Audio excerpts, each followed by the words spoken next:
This is Mike Brewer behind the wheel. Automotive news, automotive advice, and tyre smoking fun. Join me, the Brit with the wit, and my car-loving co-host, Brad Fanshaw. Hello everyone, it's Mike Brewer behind the wheel, and I'm looking forward to taking you on a journey of motoring, expertise, fun, facts, and all the stuff that we embrace ourselves with, this wonderful hobby that we love, the classic car and motoring world. Now, together, we are going to go down this journey, but the man who always grabs the passenger door, and I do like travelling with him because he's always got the best snacks, he always shouts shotgun whenever I'm hitting the road, is my passenger, and he seems very willing. Ladies and gentlemen, Mr. Brad Fanshaw. Hey, Mike, how you doing? I'm all right, Brad, yeah. Ready for the journey? I am. I'm always looking forward to these because you take us to the best places. Anyway, let's hit the road. Let's go. So we're all buckled up, we're hitting the road, and me and Brad are on a journey again this week to take you to places we hope you've never been before, because this week we're going to be talking about Formula One that's coming to another place in America. We're going to be talking about the younger brother of the Dodge Demon, the SRT Hellcat that's making a return. Lincoln Mark 8 that went to auction. That's a great car we're going to be talking about. This is another record beater. So we're going to be talking about that. And when you've got a fast car, you need a fast place to go and test it. So we're going to be talking about the Bonneville Salt Flats. Brad knows a lot about that place. It's epic. It's something you can see from space. So we'll be doing that as well. Plus, we'll have a question from you, and we're kind of excited. So, Brad, we're all buttoned up. We're on the road. We're on this journey. Fortunately, me and you are going at a nice, sedate pace. We aren't tearing through the streets. We're not barking and shouting our engine notes and our exhaust notes off of walls and buildings around us, but we are likely to see that very thing in Miami as soon as 2019. You know what? I'm excited about that because the thing that I always remember growing up was the Grand Prix of Miami, which I know wasn't Formula One, but it was the closest we had to that kind of racing through the streets back then. And in the 80s, it was so glamorous being in downtown Miami, and it was, you know, kind of that whole, I guess, Miami Vice type of a feel, Mike. Yeah, brilliant. I mean, I've been to many Formula One races around the world, and I've got to say, really, the street circuits are the ones that really, I think, bring Formula One home. Everyone loves a track, and I do, but I find tracks can be a little bit numb, a little bit inane. But I think once you get into a street circuit, anything can happen. You know, you are feet away from a lamppost or a telephone kiosk or a shop front, a storefront, or a hotel reception.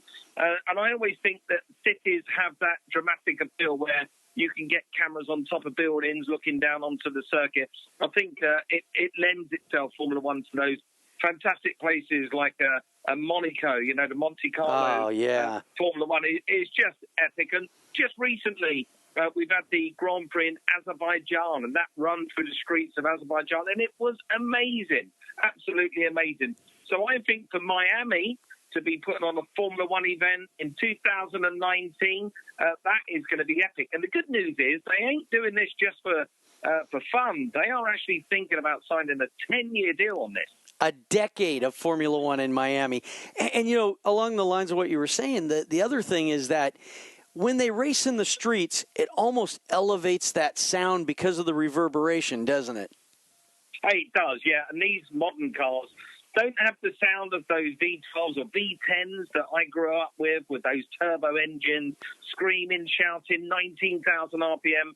The modern V6 engine doesn't have the same exhaust note, but it has got a real loud screaming engine, and it's amplified when you're in amongst those tall, high-rise buildings, standing there, hopefully, you know, with a beer in your hand, watching the likes of Lewis Hamilton, Sebastian Vettel, Bottas, all of those people screaming past you, speeds in excess of 200 miles an hour on roads that you'd be doing 30 normally. I mean, it's just absolutely epic to see.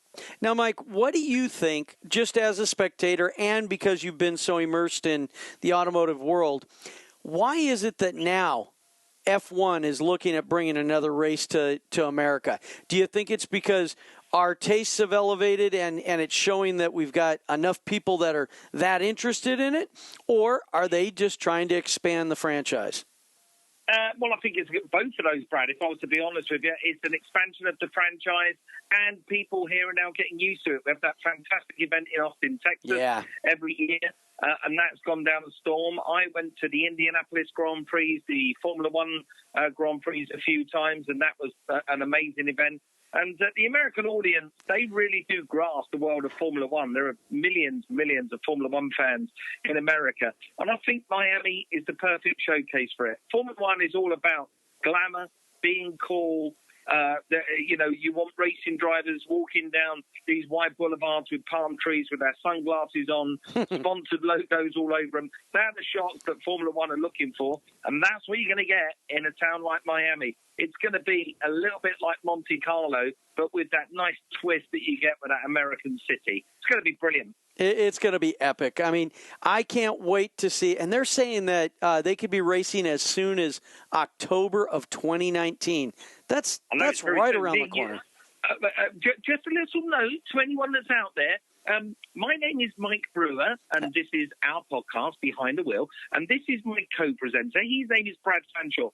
We are really acceptable to receiving 2 VIP passes for any kind of hospitality that anyone may be having where we can do our podcast from at the Grand Prix, the inaugural Grand Prix that you're going to have in Miami. Are you up for that, Brad? I'm up for that, and I will, on your behalf, I will say that we will even be happy to present a champagne cheer to anyone who wants us to. We'll do that toast. Oh, perfect. Yes, perfect. So anyone who's out there, we'd love to go along. But this wasn't a simple chat for free passes to go to the Formula One. No, this is a really serious thing. Both me and Brad are very, very keen motorsport enthusiasts. Oh, yeah. We go to as many Grand Prix or events as we possibly can. And this is one of those events that if you're in that area, if you're on the East Coast of America and you've never been to a Formula One race, I urge you, please buy a ticket, go. It is a spectacle. It's absolutely amazing. You'll see cars defying the laws of logic. When you're standing behind a Formula One car that's going through a series of S-curves, you will think that you're witnessing a car crash. But these cars are so sticky, they're so quick, they're so fast, that television just doesn't do it any justice. So I urge you to buy a ticket, go along, really enjoy yourself. The U.S. version of Monaco. Well, maybe. It's maybe. It's going to be great though. I'm so looking forward to F1 coming back to the streets here in America because Austin's fantastic, but like you said, it's through the streets that really gets exciting because you just don't know what's going to happen, and it throws so much more in with those enormously motored and fabulously sounding F1 cars. So absolutely. Now, Brad, get this right. So me and you, right? We're planning this already. So me and you think we're going to go to an F1 race. Of course we are. We want to go and do it in America. So that doorstep. Of course we want to do it. But me and you were thinking, hold on a minute. We're in California. That means we have to get all the way across from the West Coast to the East Coast of America. I don't know how many miles that is, but I gather it's thousands of miles from California to Miami. It's going to be a long journey. And we got to do it fast. How many miles would that be, Brad? From here to Miami, it's probably about, I'm going to say a good 1,900 miles. Wow. Okay, so we're talking nearly 2,000 miles. Yeah. So if we was going to do 2,000 miles and we wanted to do it in something that, if we think the Grand Prix is going to be on, the qualifying is going to be Saturday around 1 o'clock, and I rung you on a Saturday morning. I went, hey, Brad, I think we should be somewhere today. And you'll go, oh, shoot, Mike, we should be at the Grand Prix in Miami. And we look down at our watch, and it's 7 o'clock in the morning. We've got no chance of getting there by 1 o'clock, unless we take one of very few cars in the world that can do a top speed of 200 miles an hour. And I'm going to tell you, we could be doing that because 2019 is going to see the return of the Dodge SRT Hellcat. And if I woke you up out of bed at 7 o'clock in the morning and said, we need to be in Miami by 1 o'clock, me and you could stick our foot down on that 707 horsepower, 650 foot-pounds of torque from that 6.21 V8 engine at a top speed of 199 miles an hour. Do you know what? I think we'd even have time to go for a drive-through. Well, we may have to refuel while we go down the road. We'll have to get somebody to get a fuel truck and just kind of get it in, because I looked it up as we were talking. I was a little wrong. It's more like 2,500 miles. Or wow, 2,700? Okay. 2,700 miles. So we're going to have to leave a little bit earlier than we thought. You're going to have to get off work early. We'll leave at 6 in the morning. I swear to God, we'll still make it. This car, Brad, right? Okay, from the light. So people like to go quick, okay, especially in America in the straight line.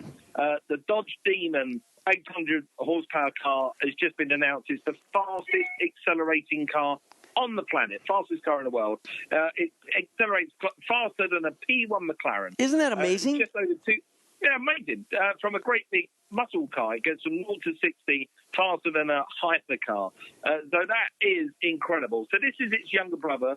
And this will go from 0 to a license losing 60 miles an hour. So you think about it. You've got your driver's license. You want to protect it. But you can't help but think, you know what? I'm going to get away from these lights quicker than that guy next to me in that Porsche 911. So I'm just going to show off as I accelerate from the lights. And I'm going to go 1, 2, 3.5 seconds, I'm already doing 60 miles an hour in just a shade of 3.5 seconds. And the 2019 car, they've been teasing with some really, dramatic photography. But what you do see is they have made the hood bulge up even more, and they call it having 2 big nostrils. And it's big enough to, probably suck in small birds that are flying by if you're at full throttle. Well, I'm going to tell you, this car is going to be an oxygen thief, okay? You look at those nostrils, it's a snout at the front of the car. Yeah. And this car will be, if me and you were standing around the front of that car, we would get altitude sickness, because this car is just going to, any oxygen that's going around, this car is going to snort it up. It's going to guzzle it into that big V8 engine, that 6.21 litre, and it is going to just explode it like you cannot believe when it mixes with the fuel. I'm excited by this car. I'm a big fan of American muscle cars. This is one of those cars that is going to be in a price point that most people can afford. It's not going to be supercar money. It's not going to be hypercar money. This is going to be a car that you'll be able to go into your local Dodge dealer and you'll be able to buy one on the showroom floor. Now, drive it away quicker than you've ever driven in your life. 3.5 seconds, just over 3.5 to 60. And get this, one driver, okay, so one driver's gone and bought one, Brad. He got excited. He doesn't drive like me. He got excited. When you're sitting beside me, I drive at a nice, sensible speed. I like to keep within the law. But one driver, he got stopped on the Indiana Tollway. How fast are you? If I said he was doing, right, so the speed limit would be 70 on the tollway. If I said he was doing 90 miles an hour, he'd be naughty, wouldn't he? Oh, yeah. I mean, that's a pretty hefty fine. Right. If I said he was doing 100 miles an hour and he got stopped by the cops, now he would be in big trouble, wouldn't he? Yeah, he's going to be out of the car and probably visiting the back seat of that patrolman's cruiser. What if he was doing, you ready, 130 miles an hour? Would he get not only the back seat, the cruiser, but would he get a set of handcuffs as well? I think you're pretty much right there. Yeah, for sure. Right, so I reckon this guy must have got all of those things and a taser in just for good measure, because he was stopped on the Indiana Tollway in his car. Remember, this is just a road, doing 160 miles an hour, Brad. 160? Now, that's over double. I mean, I would say, Mike, that not only did he get a backseat visit and some new bracelets, but his car probably got a free ride back to the impound lot. Yeah, he may have lost his car. That'd be a nice follow-up to do, to find out what happened to his car. You know what? If you're driving through France, and it doesn't matter whether you're in a P1 McLaren or whether you're in your Dodge Hellcat or your Dodge Demon or, whatever it is, your Ferrari. If you're driving through France and you break the speed limit at an excessive speed like that, 110, 120 miles an hour, they will take your car from you and they will crush it. It doesn't matter if it owes you $500,000, $1 million. They would take the car away and they would simply crush it. And it's to teach you a lesson. And they video the crushing of these cars. You can look it up on YouTube. It's the saddest sight you'll ever see. Really? They don't even take the wheel. Yeah, they don't even take the wheels off. They don't take the stereo out. They don't take, the seats out to save all this stuff. They simply crush them. They crush them to death, these cars, to make a point. Don't come to France and drive like a lunatic. Now, do they actually do that, or do you think there's some people behind the scenes that just make it look like they were crushed, and then they take home the real one? You know what? That's not a bad thought, is it? There might be some cop dealer out there in France, a gendarme, who's sitting on a mountain of cash where he just keeps swapping out cars. He dresses up a Toyota MR2 with a body kit on it to make it look like a Ferrari 355 and crushes it. Yeah, exactly. You never know. But do they do that even if you have a good excuse? I mean, a really valid excuse, such as I've got a good excuse. I like this one. So I got stopped by the police once. I was delivering to a customer a Porsche 911 Turbo, may I say.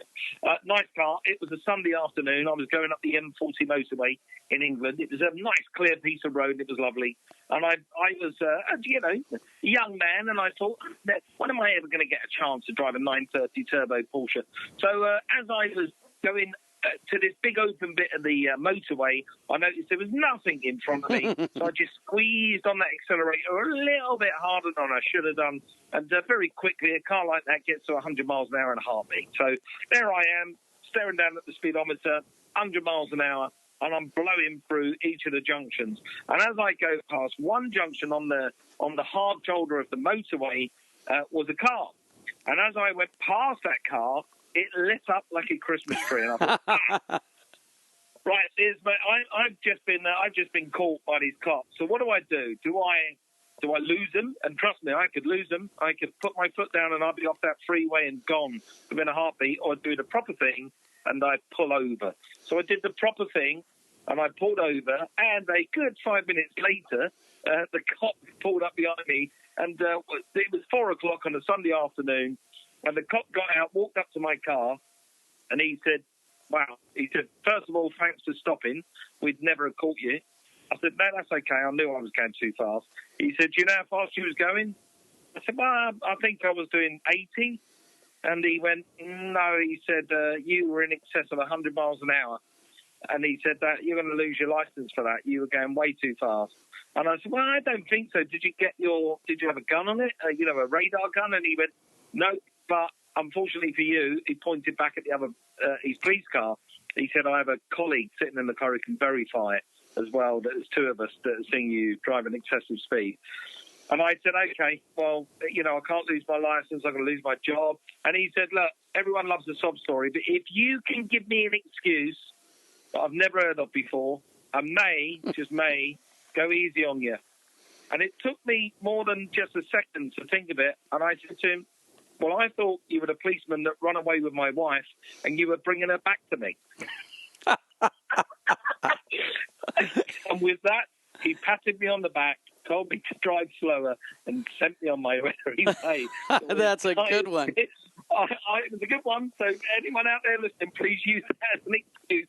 But it was the funniest thing I could think of. And, that was me. That was me done.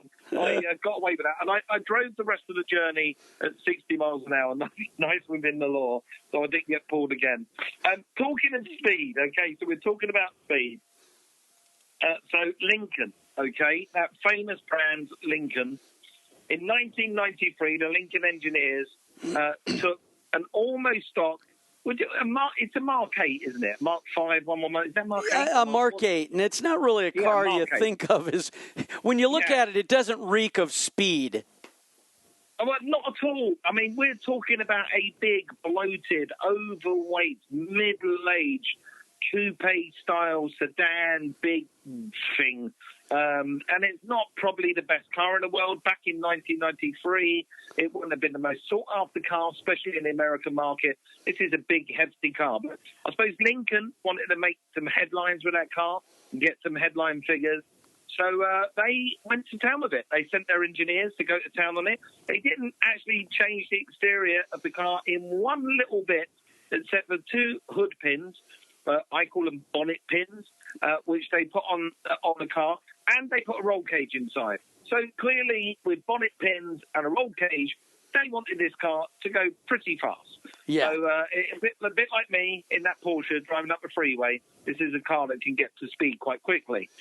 This car came with an, I'm going to say aluminium, not aluminum, aluminium 4.6 litre V8. It was rated at 295 miles an hour. No big mods were put to the car, just blueprinting, performance plugs, wires. They removed the catalytic converters. They changed the gear ratio to 2.47. They put Goodyear tyres on it from a Corvette, but it had stock air suspension that lowered the car at highway speed. They lowered itself down 22 millimetres, and it was lowered an additional bit of lowering to lower it down to 25 millimetres to reduce the drag coefficient. They added belly pans to the car. It even had a stock interior with a sunroof, and the radio and the old CD player would have worked. Right now, this car... This might even have been a cassette player in that car, Mike. Yeah, I mean, it's probably a cassette. Yeah, we're going back that long ago. It wouldn't have had keep-fit windows. It probably would have had electric windows back then. But this is pretty much a boring-looking stock Lincoln. But what they did with this car is they took it to a very famous piece of road or piece of track, and they took it to a speed. Now, we spoke about the guy earlier, Brad. Remember the idiot in Indiana? Yeah, going 160. Going 160. That's the guy that we reckon got tasered, got his car taken away. For 160 out of one of these Lincoln Mark 8s, yeah, that's ridiculous. You're never going to get that. The thing looks like a flying brick. Yeah, it does. 110. At 110, it's going to run out of puff. So if I told you, Brad, that they took this car and they got it up to 182 miles an hour, what would you say about that? I would say that they squeezed every bit and some that I didn't even think was there out of that car. Well, do you know what? I love that. I love the fact that these people are just engineers. These are people back at the factory. They've taken a car off the production line. It's very much like, what I'm doing in the garage or you're doing in the garage. Yeah. They're taking a car and they're just making it better. They're using all the facilities, all the tools that they've got in their workshop, and they are just making a standard car go a lot better. And to take a stock car like that wouldn't have had any halo or any headline figures, to take that stock car and get it out onto a straight and get it up to 182 miles an hour, it would have gotten some headline figures. No doubt when they were doing this, they were relying on the tools that they had in the workshop. Yeah, and the thing is that the kind of the story around it was that they didn't even get rewarded for it. When they got home, I guess the executives all went, don't promote it because we're a luxury car company, not a performance car company. I mean, how's that for the engineers that just figured out how to make this car go 182 in almost stock trim? How sad. How very sad. So if anyone out there has got one of these Lincoln Mark 8s and you want to go quick in it, you're going to need some really good stuff in your workshop. You're going to need some tools. You're going to need some equipment to do it. And that leads us nicely on to a company that have been supporting us, Brad. That's right, Mechanic. And Mechanic makes the Blade Multi-Light, Mike. I know you've seen this. And if these guys at Lincoln would have had that back then, it would have made their life a lot easier, because when they made this multifunction work light, they wanted to make it not just for working on your car, but something that can come in handy in any pinch. And that's what's so cool about it. The light is a perfect example of Mechanic's commitment to multi-purpose function. I mean, it's not only a great work light, but it's a light blade. So it's ultra thin, it's LED, so that you can get that light into every little crevice in your engine bay, or if you're working around the house, you can, go into just about any place and kind of curve around. But it also has a hook on the end. So, Mike, have you ever been working on your car and you just wish that light that you had, you needed a second set of hands to hold it while you worked? Well, it's got a hook on the end just for that. And, Perfect. they think through things at Mechanic, because it has a padded magnet. That avoids the scuffing and the scratches, make it perfect for working around body work or even while changing a tire. But it's even a great emergency light because not only will those LEDs, you click it once and they're on the brightest setting. Click it again, takes it down a setting. But if you're in an emergency situation and you're out changing a tire on the road, then what you can do, click it and the red lights blink, gives you that emergency. But every other time, it just folds up, easy storage. It'll fit right in your glove box. And price, you're talking about a multifunction light, all LED, and it's rechargeable, so you don't even have to worry about batteries. $34.99.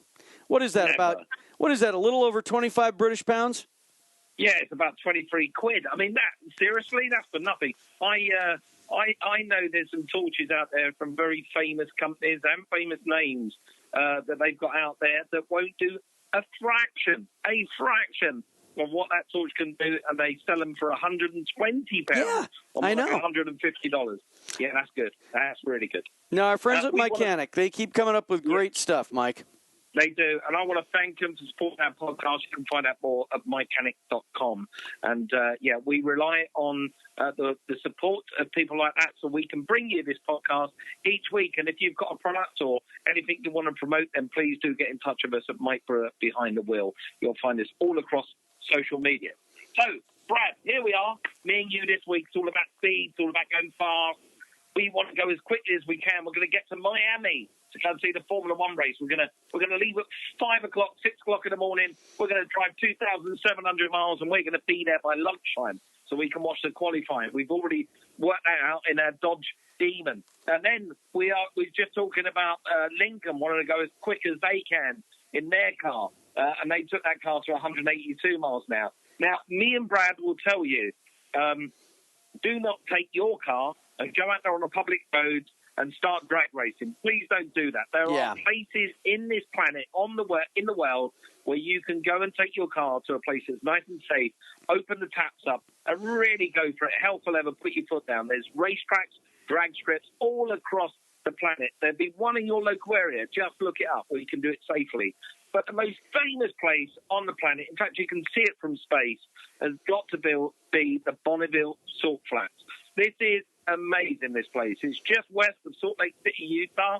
57 square miles of just pure salt that's so flat and so smooth that it's held land speed record attempts for almost a century. We've had Thrust 1, Thrust 2, the fastest cars in the world, both achieved their records there. Absolutely amazing place. It was used since 1912, so over 100 years. Became really popular in the 1930s. And this is a place that you're really fond of, Brad. I am. It's one of those places that's almost mythic. It's held, as you said, so many land speed records. The Blue Flame went out there. The Meteor, which came out of Salt Lake City and really put it on the map, so to speak. But the Bonneville Salt Flats is one of those places where you can stand out there, and I've done it, and you can actually see the curvature of the earth. It's kind of weird, Mike, because you stand out there and it is so darn flat that you can see, and it's so massive that you can see it. Now, it's about 700 miles north of Los Angeles, so we could get there a little bit faster than if we had one of those Dodge Demons. We could get there fast and then go fast on the salt.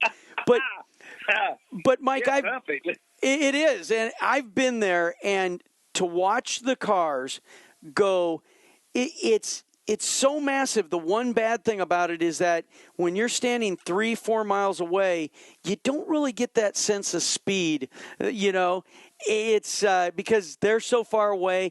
But the speed and the cars and the technology is phenomenal out there. It's just, it really is a place worth going. But I will tell you a really quick story of one thing not to do, and that's not to drive your rental car out on the salt.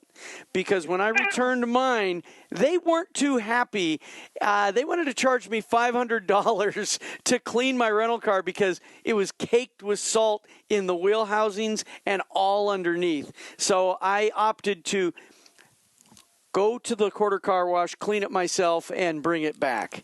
And it's a neat place. There's no other place. If you're a car guy, if you're traveling to America or you're in the States or you're coming here for a holiday, put it on your bucket list. It's one of those places you have to visit on the planet, not only for the sheer nature of it all, the spectacle to see the curvature of the earth, but if you can time it around an event, and there's an event on there most weeks, you'll turn up and you'll see people going flat out as fast as they can on 1920 motorcycles or 1950 motorcycles that they've streamlined and, put these bodies on them that just look like they're jets. Or you'll see people in their cars with jet engines going as fast as they possibly can. And, it's a real place. It's something that you can just turn up and go and visit. If you're going to go, take safety precautions. It is basically a white surface in the middle of the desert. So take plenty of sunscreen. Make sure you lather that all over your body. Take a good pair of sunglasses. It's so bright out there. But just enjoy it. Take a good pair of binoculars as well. That's my suggestion. Just go and enjoy it. What an amazing place. You're absolutely right. And I'm going to give you a first-hand account. Make sure you put that sunscreen on the bottom of your nose, where your nostrils are. Because, like you said, Mike, it's like standing on a mirror. And you can actually get burned on the bottom of your nose because it's reflecting up all day. And it's one of those things you never consider until you get back to the hotel and your nose is burning. Yes. Well, all good advice, and this week was all about speed. I thoroughly enjoyed that. Me and Brad have been on this journey. We hope you've enjoyed this journey with us about speed. But now I'm just going to take the brakes off, or put the brakes on, shall I say, just for a little moment, because I've got a viewer's question. I love the viewer's questions. We like those. So keep them coming. They're really easy to post up. You just put them onto our social media feeds.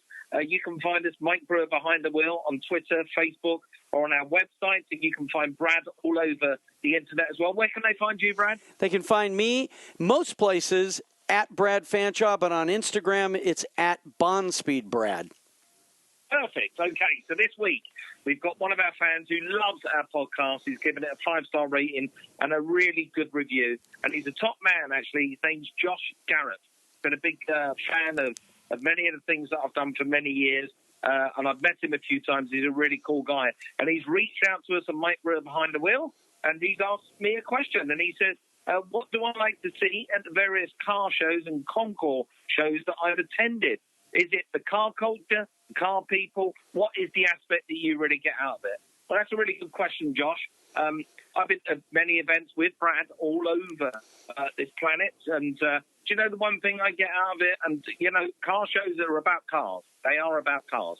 But the one thing I get out of it is the people.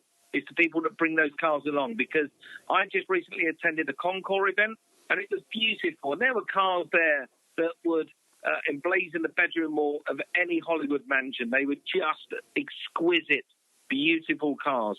But 9 out of the 10 cars there were just put together in a guy's garage, at home, at the weekend, panel beating, spraying, engineering, manipulating, mechanicking, all done in the home garage, just purely for the love, the enthusiasm, and the passion of doing it.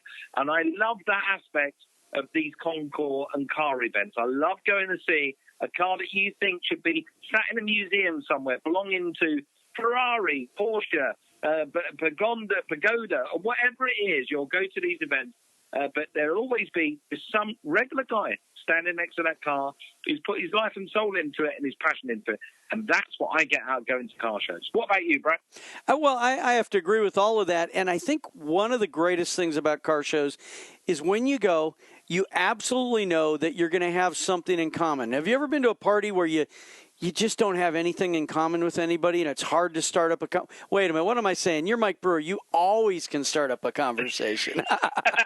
Well, me, I can't always start up a conversation. But at a car show, I darn well know I can, because I have something in common, no matter if that guy's the CEO of some big corporation or a guy who has come to his first car show ever. Because we all love cars, right? We certainly do. We certainly do. And that's what this podcast is all about, Brad. And that is a very nice little segue to next week's podcast when I'm going to be coming and reporting almost live from the brilliant Seal Beach Car Show. This is down on a main street in Southern California. All these guys that we're talking about, that Josh asked me the question about, they bring their cars out, they park them down the street, right onto the ocean, right onto the seafront where the pier is, and it's an absolutely amazing little car show to go and visit. So I'm going to be doing a post from there, a report from there, and we're going to be putting that into our next podcast. So I hope you enjoy that. Again, me and Brad want to thank you for coming along this journey. We want to thank Mechanic. You can check them out, mechanic.com. Thank you, Josh Garrett, to your question. Brilliant. And I want to thank personally my co-presenter who sits beside me on this journey in the car every week. He never clutches onto his seatbelt. He doesn't adjust the radio. He doesn't fiddle with the air conditioning. He just chats away, doing what I love best. He talks about cars, and that's Mr. Brad Fanshaw. Well, thanks, Mike. And I'm always having a good time. And you know what? When you're having a good time, you don't pay attention to anything else. So it's always a good ride. Of course you don't. Of course you don't. Now, don't forget, you can find us on social media all over the place. Mike Brewer behind the wheel, Twitter, Facebook, Instagram, on our website as well. Make sure you subscribe to our podcast on iTunes. It's really easy to do. Just click that subscribe button. The reason we're asking you to do that is because we're posting up new podcasts every week. And if you want to keep abreast of what we're talking about, you get alerted to it. So it will give you a notification that we've put up another podcast. If you don't mind, give us a 5-star rating. That'd be really handy. We have become the world's #1 automotive podcast, and we are very, very proud of that. But to keep us there, we do need those subscriptions and that 5-star rating. And if you can give us a good rating and a positive review, then me and Brad have got a special prize for you, because we have teamed up with none other than the Hunziger family from Hunziger Design, and they're going to give us a pair of their famous Hunziger driving shoes. These are the ones that you would have seen me wear at events. I've got the Golf ones, or the Lotus ones, or the McQueen ones. They do Martini racing shoes. You can look them up online, which is hunzigerdesign.com. And they have said that if we can choose, me and Brad can choose, the best review of the week and positive comment that we get, and whoever we think gives the best one, we will send you a free pair of shoes worth hundreds of dollars. Isn't that bad? That's not bad, is it? Hey, can I be eligible for that? Can I do a review? No, you can't. No, you can't. Darn it. No, you can't. No, it's for those people out there, so we want to thank hunziger.com for doing that. Yeah, That's thank you very much. Brilliant. That's great. And do you know what? I reckon if it works, we might be able to get another pair of shoes out of them as well. So we could do it again. So remember, subscribe on iTunes, 5-star rating, give us a positive comment. Me and Brad will go through them. We'll choose the best one. And you're going to get a free pair of Hunziger shoes. So congratulations. Right, that's it, Brad. We are at the end of our journey. Did you enjoy that? I did. I had a great time talking about fast cars. I mean, how can you not have a good time talking about fast cars? Oh, do you know what? And it's gone, if you pardon the pun, ever so quickly. It's come to an end. So it has. So time to turn the motor off, call the jets, and me and Brad see you all again next time. Thank you very much, everybody. Thanks, everybody. Bye-bye. This show brought to you in part by Bond Speed Wheels. Bond Speed Wheels, machined in America for cars, trucks, hot rods, and exotics. We make wheels for your lifestyle. Find us at bondspeedwheels.com. If you need to get in touch with me or Brad, you can do. Ask us any question you like about motoring issues or a motoring related thing. If you've got something that you want to do to your car and you don't know how to do it, you want to sell your car, you want to advertise your car, you want to buy a car and you need some advice, then please reach out to us. You can find us on Twitter at Mike Brewer BTW. See what we did there? Genius. Is that for behind the wheel? It is. There you go. Wow, how did you come up with that? It's so good, isn't it? And we'll see you all next week. This has been a Bond Speed Media production from Circle B Studios. If you like this show, also listen to Shift and Steer, Man Seeks Adventure, and Dixon's Wild Ride. You can subscribe to them on iTunes or visit their websites. If you'd like to reach Bond Speed Media, you can do so at bondspeedmedia@gmail.com.